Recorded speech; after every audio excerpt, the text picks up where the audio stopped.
Okay, so Wait, wait. are we there yet? No. No. Okay, you kick us off on this one then. All right. So we're doing questions. We're answering questions about life on the road, Yeah. life with our plan. So another question from SJ, which I found to be great. It's on another end of the spectrum. What would your game plan be if you finished up your trip and didn't feel like you connected fully with anywhere enough to live there full time? Like what if we ask, are we there yet? And we say no, and it's the end of year 3. I mean, I'm good with keep traveling it. I would believe. Yeah. I mean, at all of the statuses we are now, our health, our finances, our kids and our people and their health and statuses, um, I guess we'd keep going. I don't know why we wouldn't, except we'd kind of just be tired of that lifestyle. Hmm, But possibly, but but to me, I feel like if we're tired of that lifestyle, we're gonna find home and just squat, right? yeah, I don't know. I think we would just keep going, but it's hard to imagine more of something we haven't experienced yet. right. So, hmm. We are set up as far as we can tell to keep going. Yes. All right. So that would be the answer to that for now. And we might have a different answer later. All right. Another question. Um, oh gosh. Is there anything we're anxious about? That's one of her questions. Hmm. SJ, is there anything you're anxious about? Anxious? No. Mm-mm. But there is something that we've kind of touched on a little bit, and we enjoy uh, being able to put our hands on our kids. We Not in a don't, weird, like obsessive way. Like we've certainly let our kids go. right. But there's Um, still something nice about, Matt and Wes swinging by, you know, yeah. throughout the week, of having Fletcher and Jaden come to the football game last night and sit with us for a little bit. That was really nice. Having that access to some of the kids, because we miss having the access to some of our kids who aren't close right now, Right. I close mean, by proximity. we were literally just discussing this regarding John and Emily, who are in Salt Lake, and I haven't seen them in a little while. And And SJ and Noah and Nick and Gabby right, and like all the ones that are not it, like it takes a plan to be close in proximity to them, to have some time with them. right. Um so we know what that feels like, and we don't love it.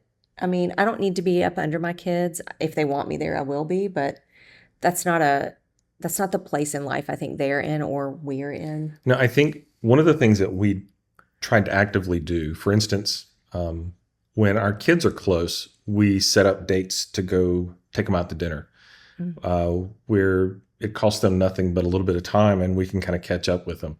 I enjoyed that with the boys when they were in college and nearby. Now we got Melson, who's at Western Carolina, and we're planning a trip Next weekend. next weekend. So, like, that's a little more involved because we have to rent a place and we have to drive 4.5 hours to get there. And but this is a part of that process. And the same thing I was just talking about, like, oh, I want to drive up and see Ben before the end of the year, and I'd love to catch up with John and Emily, and I'd love to go see SJ and Noah. And it's kind of like all these kids.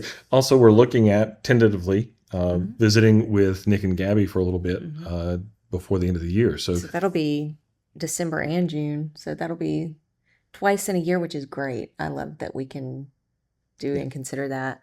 But we've experienced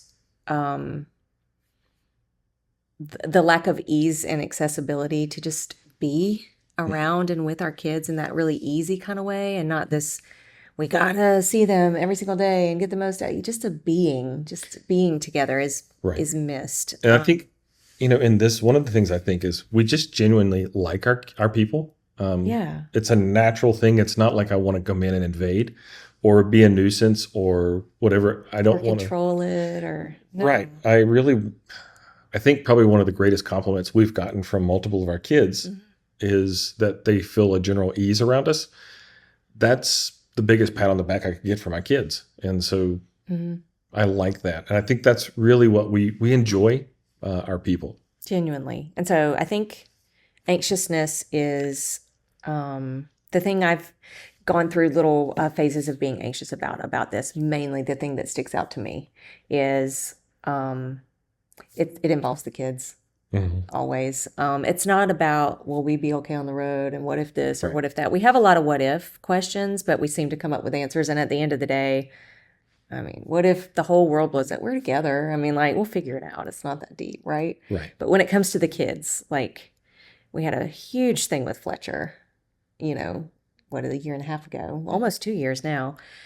Like, what if something like that happens and we're far? We do have flexibility. I guess there's the comfort in that, is that we can scrap our plan at any given moment. We are not tied to anything. So we can pack up and go.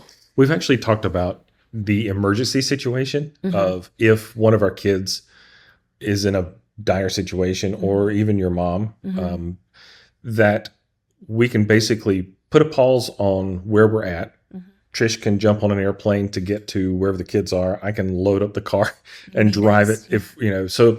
Either or. Like, you can do the same, I can drive. Because, I mean, I think the answer to the anxiousness is that we're building a life that actually is super flexible to be able to do what we need to do at the drop of a hat. Right. So it's interesting, isn't it? Like, the thing I want to be anxious about isn't, the solution is in the whole plan. Right. It's kind of weird. We've built in financial security. So that's a blessing into itself. Like, it's not part of the equation. That's Herschel. That's one of the things that removes a lot of the stress that could be there. I don't know. I really don't feel any anxiousness around the things except for the unexpected. And I've dealt with so much unexpected things that I've made it through that I don't feel like I'm going to run into something that Trish and I can't make it through yet again. Right. And then I went through a phase 2 of anxiousness around, it dawned on me, it's not natural for a parent to be the one to go away. Like, I don't think that's natural. It doesn't feel natural, right? That's not. So it's a thing we're used to for our chicks to fly the nest, but to leave from a place where any of your children are, to go away from that is kind of weird. And it's made me feel a little gross from time to time. The ones that we've had very deep conversations with, many of the ones who are kind of in the general 4-hour radius still going to be when we go away from that 4-hour radius. And we've had sit down conversations with a couple or 3 more of them where I cried. And that was super fun. Loved that. Where we're able to express this. Look, we're uncomfortable with this part of it. And we need you. We want to know where your heart is on that. How are you feeling about it? Each of the kids. And that's helped, I think, because most of the feedback we've gotten back from the kids who are kind of being left, I hate to even say that. It makes me feel so gross. Well, they're no longer children. Right. They are our kids. But I think the dynamic that's there is, they're young adults and they're pursuing the next phase of life. Like, they are moving out and moving on. And I think being home is still something that's important to us, providing that anchor. But like, each of the kids, the youngest ones have all told us they think it's super cool. Right. I don't detect a hint of a feeling of abandonment from them. Me either. Okay. It's still a little weird. I think that's probably, if I have to drum up something to be anxious about, that would probably be it. Is like removing ourselves and a place for people to have access to us that's known and sure. They'll always have access to us, but like, I don't know.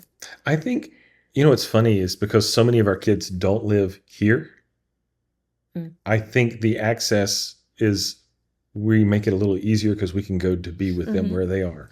That's a benefit of it, for sure. Yeah. So you can see the rawness in how we're answering the question and our engagement as we kind of process and think about this.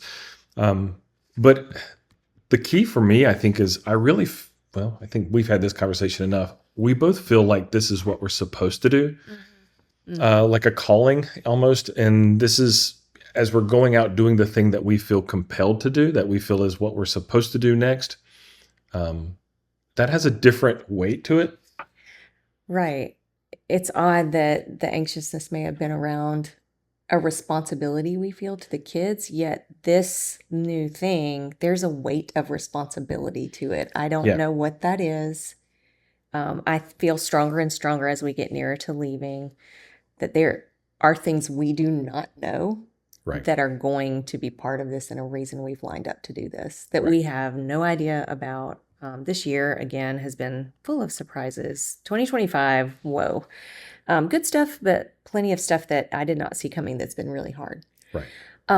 So that maybe has introduced a little more anxiousness around me considering that the way we see this going might change on us against our control, It may. outside of our control. And so I keep saying, I don't want to speak it too much, but I'm like, what if I get sick? Like, what if you get sick? Like we don't get to decide that, right? Right. What would that do to our plan? And maybe that's the reason there was a plan. We don't know. There's something we do not know that it has everything to do, or at least a large part to do with why we are feeling called to do this, which sounds insane.